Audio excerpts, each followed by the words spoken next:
મોહ પ્રકારના ડિસ્ટન્સ રિલેની રચના આકૃતિ સાથે સમજાવો। તો જો તમે અહીં આકૃતિમાં જોઈ શકતા હોય તો આ એક મોહ પ્રકારનું રિલે જે છે એનું ઇન્ટરનલ કન્સ્ટ્રક્શન આ પ્રકારનું હોય છે। એટલે આમાં તમને ખાલી એ પોલ જ નથી બતાવ્યા, બાકી અહીંયા આગળ 4 પોલ ટાઈપનું કન્સ્ટ્રક્શન બતાવવામાં આવે છે।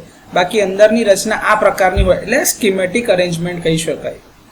આ રિલેનો એક મુખ્ય ભાગ જે કહેવામાં આવે એ છે એનો આ હલકો નળાકાર રોટર કે જે એલ્યુમિનિયમમાંથી બનેલો છે, જેને આપણે ઇન્ડક્શન કપ કહીએ છીએ। ઓછી જડતા એટલે કે એની ઇનર્શિયા ઓછી હોય અને ઝડપી કામગીરી સુનિશ્ચિત થાય એના માટે એલ્યુમિનિયમમાંથી બનાવવામાં આવે છે।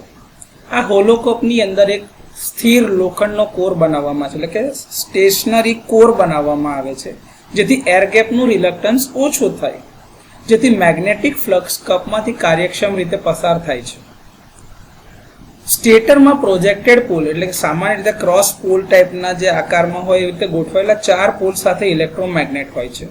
આ પોલ કપને સ્પિન કરતા ઇન્ટરેક્ટિંગ મેગ્નેટિક ફ્લક્સ બનાવવા માટે જરૂરી વાઇન્ડિંગ્સ ધરાવે છે। ઓપરેટિંગ વાઇન્ડિંગ જેની આપણે વાત કરીએ છીએ, જો તમે જોતા હોય તો અહીંયા આગળ એક ઓપરેટિંગ વાઇન્ડિંગ છે, એની સામે રિસ્ટ્રેનિંગ વાઇન્ડિંગ અને ઉપર અને નીચે બંને પોલરાઇઝિંગ વાઇન્ડિંગ મૂકેલા છે। તો ઓપરેટિંગ વાઇન્ડિંગ જે છે સામાન્ય રીતે કોઈ પણ એક પોલ પર વીંટાળવામાં આવે છે। અહીંયા ધારો કે ડાબા પોલ પર આપણે વીંટાળેલું છે, તેને કરંટ ટ્રાન્સફોર્મર એટલે કે સીટીના સેકન્ડરીમાંથી આવતા લાઇન કરંટ દ્વારા એનર્જાઇઝ કરવામાં આવે છે। આ વાઇન્ડિંગમાંથી પ્રવાહ ઓપરેટિંગ ટોર્ક ઉત્પન્ન કરવા માટે પોલરાઇઝ્ડ ફ્લક્સ સાથે ઇન્ટરેક્શન કરે છે, એટલે કે ક્રિયા પ્રતિક્રિયા કરે છે ગુજરાતીમાં કહીએ તો, જે રિલેના ટ્રીપ કોન્ટેક્ટ્સને બંધ કરવાનો પ્રયાસ કરે છે જ્યારે ફોલ્ટ થાય ત્યારે। ઓપરેટિંગ ટોર્ક જે છે એ આના દ્વારા જ મળશે। બીજી બે વાઇન્ડિંગ જે છે પોલરાઇઝિંગ વાઇન્ડિંગ, એક ઉપર અને એક નીચે એવા બે પોલ પર આપણે વીંટાળેલી છે, એ હંમેશા ઓપોઝિટ પોલ પર જ હોય। ધારો કે ડાબે જમણે બી લગાડાય કાં તો ઉપર નીચે બી લગાડાય। એને પોટેન્શિયલ ટ્રાન્સફોર્મર એટલે કે સિસ્ટમ વોલ્ટેજ દ્વારા એનર્જાઇઝ કરવામાં આવે છે। ઘણીવાર મેમરી એક્શન એટલે કે મેમરી ક્રિયા કરવા માટે, કારણ કે ક્લોઝિંગ ફોલ્ટ હોય જે એકદમ રિલેની નજીક જ હોય ત્યારે રિલે સ્ટેબલ રહેવું જોઈએ, અને ટોર્ક ઉત્પન્ન કરવા માટે જરૂરી ફેઝ એંગલ શિફ્ટ બનાવવા માટે આ વાઇન્ડિંગની સાથે સિરીઝમાં એક આ ટ્યુનિંગ કેપેસિટર લગાડવામાં આવે છે।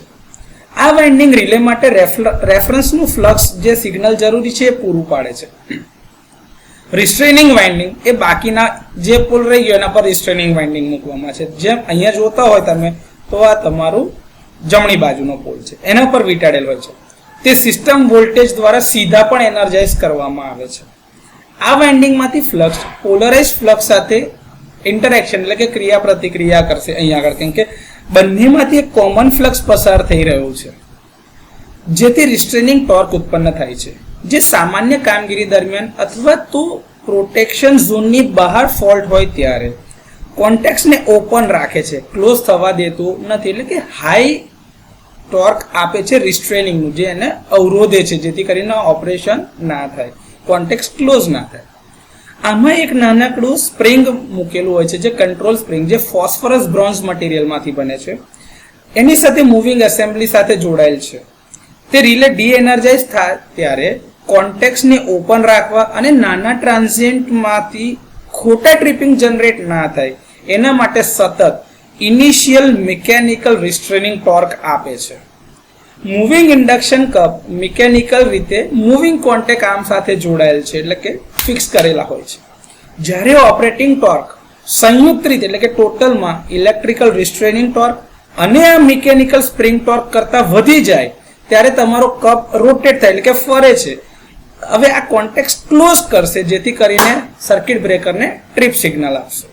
તો આ રીતે મોહ પ્રકારના ડિસ્ટન્સ રિલેની રચના આકૃતિ સાથે સમજાવી શકાશે।